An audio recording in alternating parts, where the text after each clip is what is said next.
Cipher پر اعظم خان کا بیان آج بھی بڑی خبر ہے۔ کل خبر آئی تو آج ایف آئی اے بھی متحرک نظر آئی۔ خبر ہے کہ فیصلہ ہوا ہے کہ سابق وزیر اعظم کے جھوٹے بیانی پر کارروائی کی جائے۔ ایف آئی اے نے طلبی کے نوٹس جاری کر دیے ہیں۔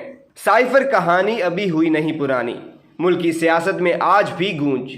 مراسلہ غیر ملکی تھا یا ملکی، حقائق سے پردہ اٹھایا جائے گا۔ ایف آئی اے متحرک ہو گیا۔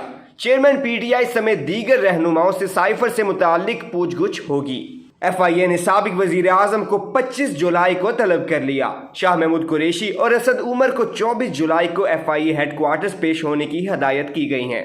فیڈرل انویسٹیگیشن ایجنسی حکام نے چیئرمین پی ٹی آئی کو سائفر سے متعلق تمام دستاویزات ساتھ لانے کی ہدایت کی ہے۔ ایف آئی اے کی طلبی کے نوٹس زمان پارک اور بنی گالا کے پتے پر ارسال کیے گئے ہیں۔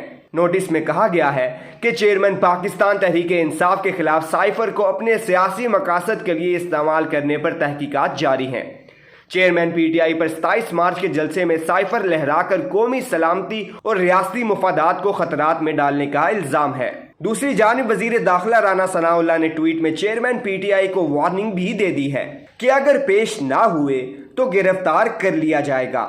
خیال رہے کہ سابق وزیر اعظم کے پرنسپل سیکرٹری نے سائفر سے متعلق 164 کے تحت مجسٹریٹ کے سامنے اعترافی بیان دیا ہے، جس کے بعد سیاسی منظر نامے پر سائفر کی گونج ہے۔